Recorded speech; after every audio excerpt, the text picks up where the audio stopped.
orange chicken is, I think, my soulmate. When did I become such a blackie? Rain and petals eavesdrop. I used the wrong word. You are a disrespectful piece of...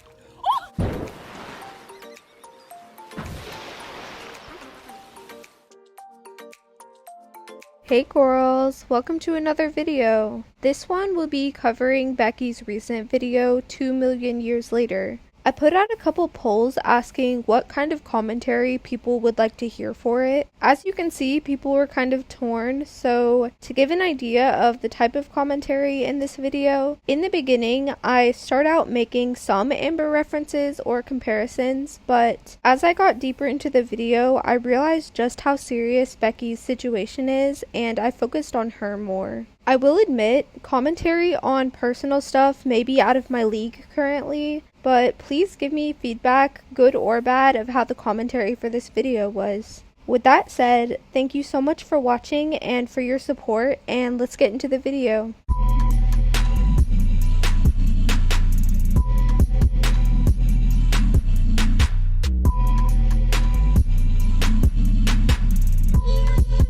Sick intro, Becky, I like it.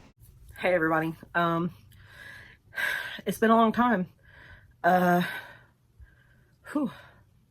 Having some anxiety today. Poor girl. Honestly, I've always liked Becky. I know she's done some questionable stuff, but she's always seemed really chill and sweet, especially after putting up with Amber's BS for so long. I've been gone for a while, and I was working a lot. Like, from the last time I'd uploaded my video, I was pulling like 16-hour shifts, 12-hour shifts, and it was like back to back. So I was so tired. I didn't have time to really do anything. Time to even really live, actually. I didn't pay much attention to the Amberverse or Becky for a while, but even just checking in every once in a while, it sounded like Becky has had a really rough couple of years. I really do feel for her.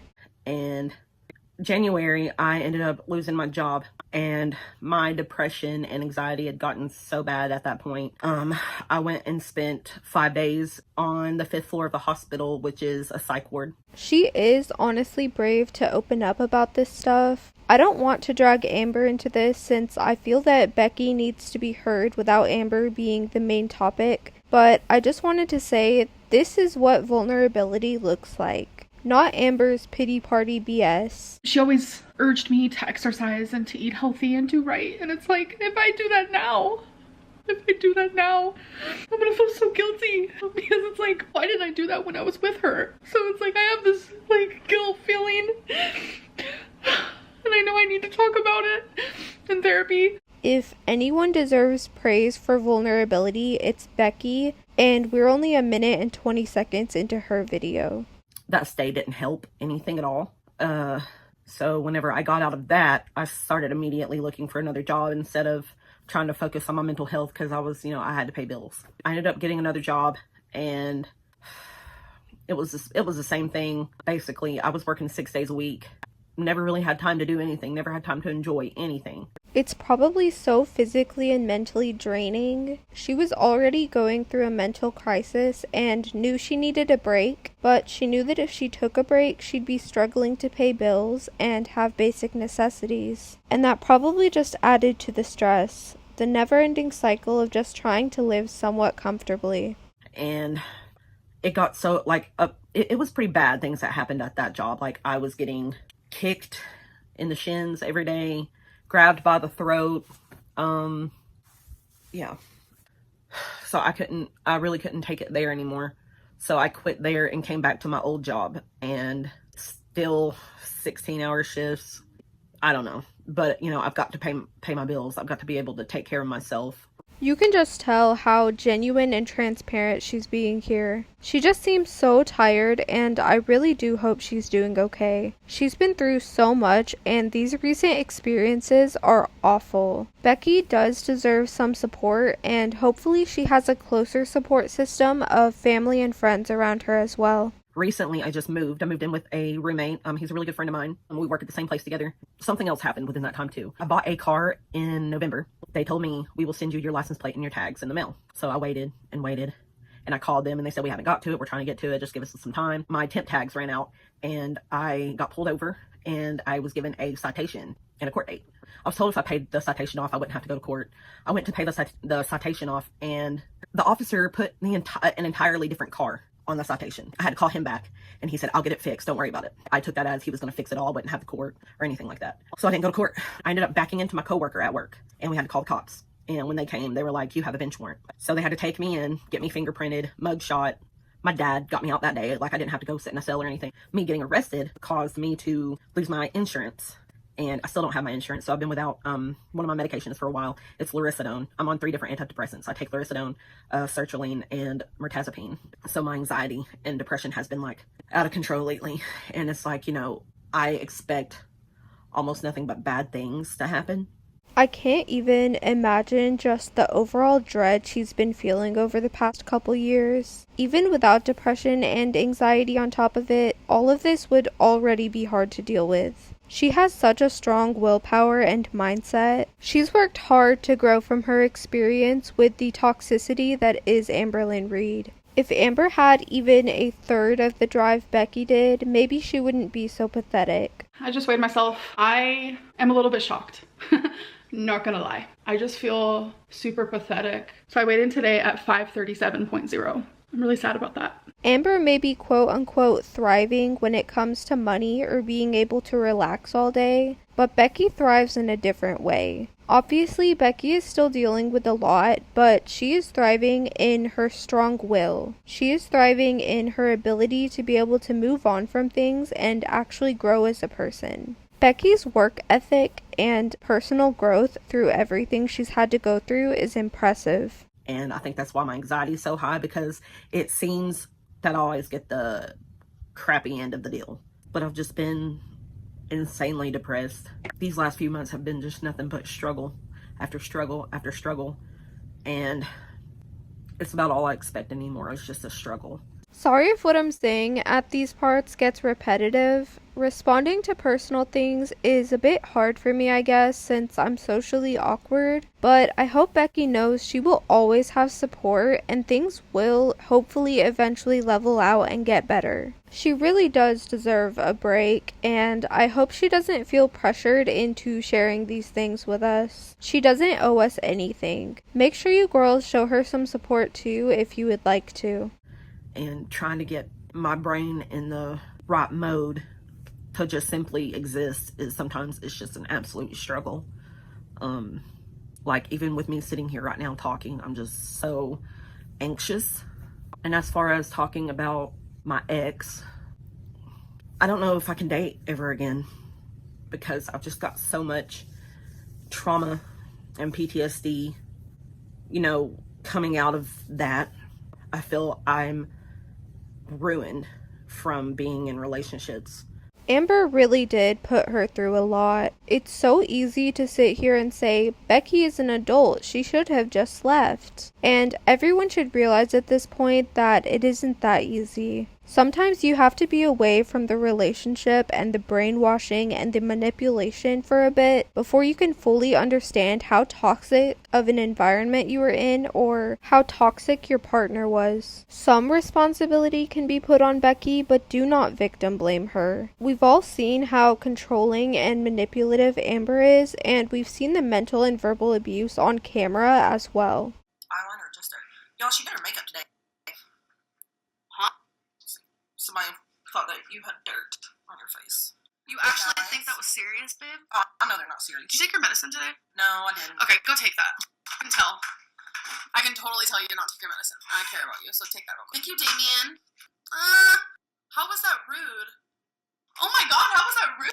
That's like what people in relationships do when they care. Becky had to go through a lot, and I'm not sure how her previous relationships went, but she does seem like a really sweet and trusting person, and I could see other toxic people trying to take advantage of her vulnerability. So it is absolutely understandable that she has that trauma when it comes to dating. Because I haven't really been with anyone since, and whenever I would try to talk to people just to see where it would go, if it would be, friends or anything more than that, I would slowly stop talking to them. And I feel awful for doing it, but I'm terrified. I'm so scared that I'm not enough, and what I bring to the table isn't what anyone would want.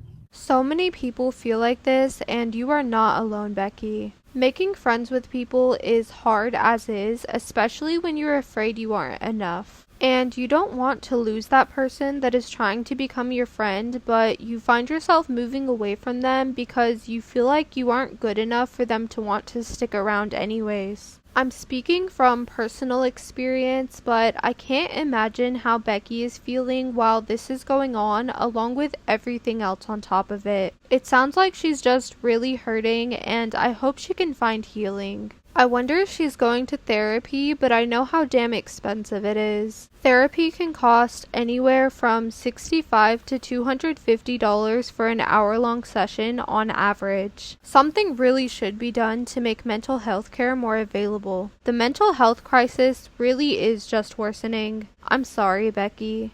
I've been trying to work on like self-love and stuff, but it's been so difficult, so hard.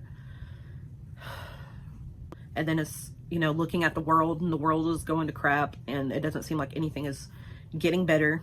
And I'm terrified. Like, within the next few years, it's not even going to be possible for anyone to survive, basically. But, I just feel like I gave everything that I had, and I don't have anything else to give anymore. Because, when you're taking care of someone 24/7, you sort of lose yourself. You lose bits and pieces of yourself trying to give to everyone else.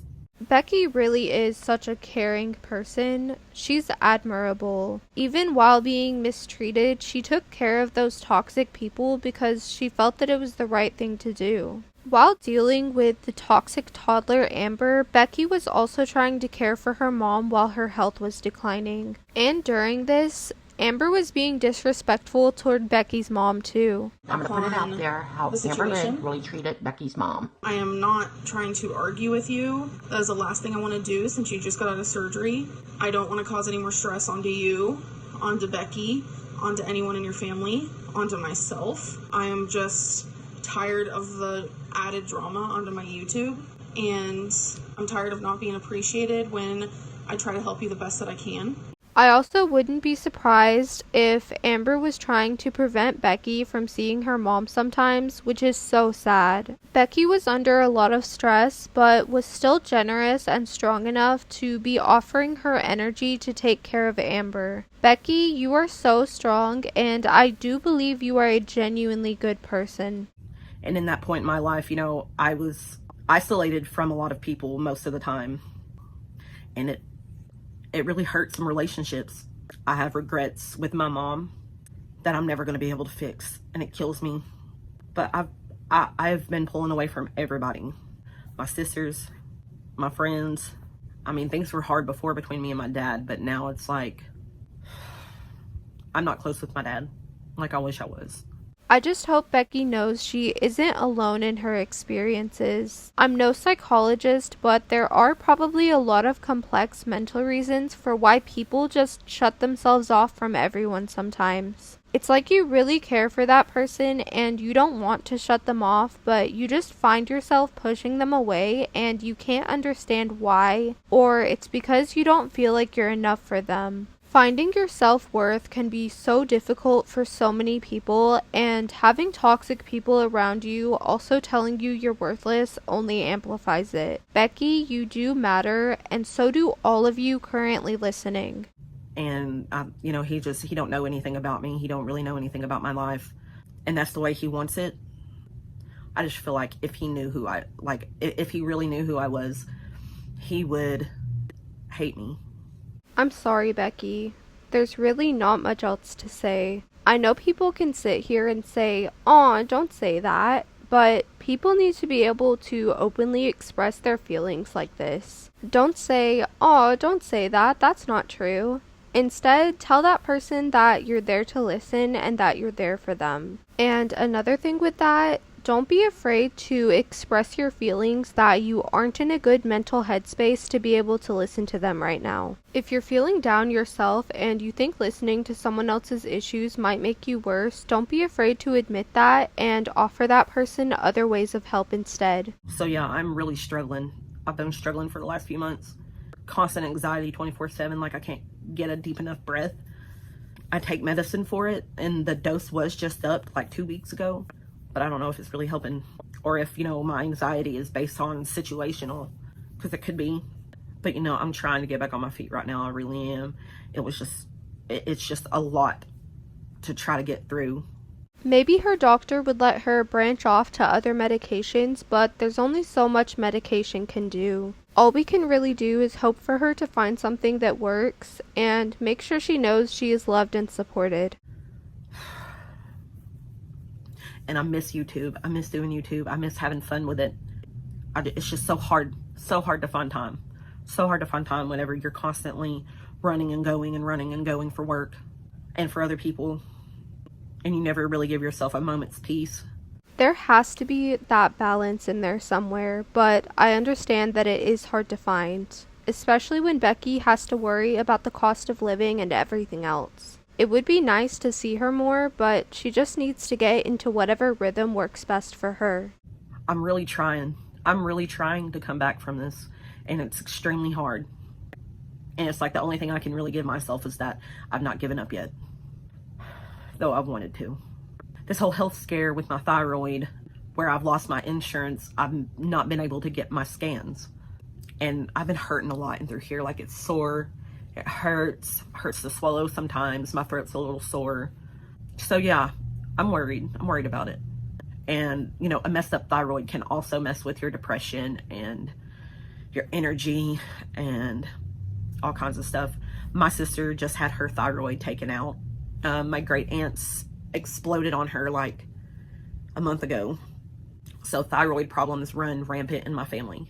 She's just going through so much. It's just one thing after the other. Hopefully, if the thyroid issue is worked out, it can trickle down and make other things better as well. The healthcare system is so messed up over here though. Just to give a small example for those of you that don't live in the US, my older sister broke her ankle full on snapped bone, and it was supposed to take them 2 to 3 months to get her in for a cast or a boot, not even considering the cost. The average x-ray cost is $125 but can go to over $500. That doesn't count if you have to pay for using a room or pain meds, and sometimes they like to throw in an extra couple $100 charge because a different technician glanced at your x-ray. Becky is probably going through all of this and more with the healthcare system. No wonder why she's worried. It's like, you know, I've already went through renal failure, and I was losing a bunch of weight. I was doing so good, and I was on this medicine called Ozempic, and I was losing weight, but I wasn't eating because the thought of food made me sick and made me want to throw up. And I've known a whole bunch of other people who's been on it, and it's made them sick. And after I got over it making me sick, like, yeah, my appetite was shot. I did not have an appetite, but I was losing weight on it.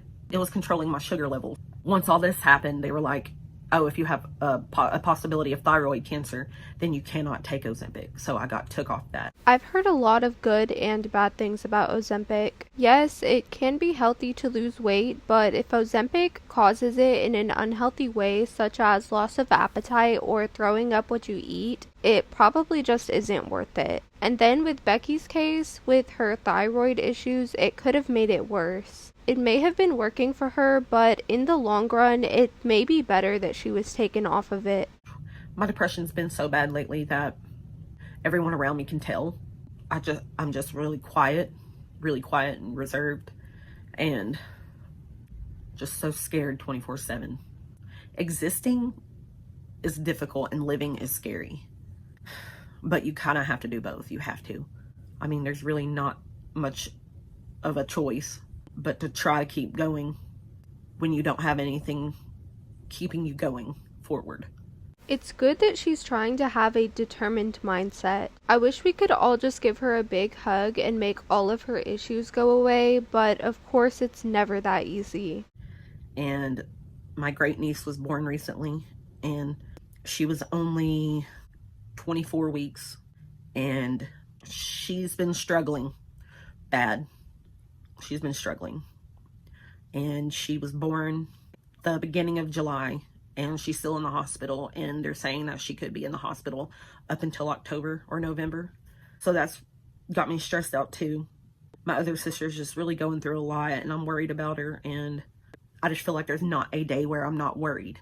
Even when she has so much going on, she's still worried about others. She really is just a sweetheart, and it's sad to see her struggling so much when she's trying so hard. But I do want to thank everyone who has helped me. That fundraiser was absolutely unexpected and greatly appreciated. I was struggling. I think I had like maybe $5 in the bank, and I wasn't getting paid for another 2 weeks. I was behind on my car payment. I was so far behind on my car insurance that they canceled my policy and I had to get it reinstated. I'm still behind right now just because I just started this new job and I had to wait 3 weeks without a paycheck, and rent's due, and it's just so much stress right now. You guys helped me out so much, and it's so appreciative. You kept me from sinking. I wasn't really there when all of this happened, but to those of you that did set up the fundraiser or donate, you girls are wonderful, and keep that positive energy moving forward. And it makes me realize that there is good in the world. There is people who care, even when I feel like there's not. And it's like, I'm not only worried for me, I'm worried for everyone. I'm worried for all of you. I'm worried for everyone on this planet, because we're all in trouble. We're all in trouble. And there's so many people out there who don't see it. And it's like, once the rose-colored glasses come off, you can't put them back on. You see the world as it is, and you see what's going on. She has such a big heart, and I would love to hear her talk more about the issues going on, as long as it doesn't make her feel worse. She does seem to be fairly passionate about it. So I'm hoping everybody out there is trying to take care of themselves, and I know you guys are struggling as well. And it makes me worried, because I don't know what to do. I wish I could do something. I wish I could help everyone. Oh, we feel the same towards you, Becky. We just want to help. But I can barely help myself right now. But I do appreciate everyone who has stuck around hoping for me to come back. I will try to do what I can. I will try to upload when I can, and I'll try to make it entertaining. But it's been a really hard year and a half.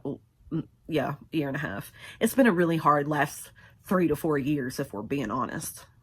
Because in 2019, I was so messed up, so depressed, I was on so many medications that I was a zombie. And I don't really remember a lot of it. Like, ever since then and on, it's just been nothing but horrible stuff. Hopefully things start looking up soon. I think I can confidently say that majority of us would love to see Becky happier and doing better. And I'm just waiting for the sun to shine again. I don't know when it's going to happen. But thanks to everyone who's listened and is still here watching me right now. Thank you to everyone who's been rooting for me. It means a lot. It means a lot, and it tells me that there is still hope.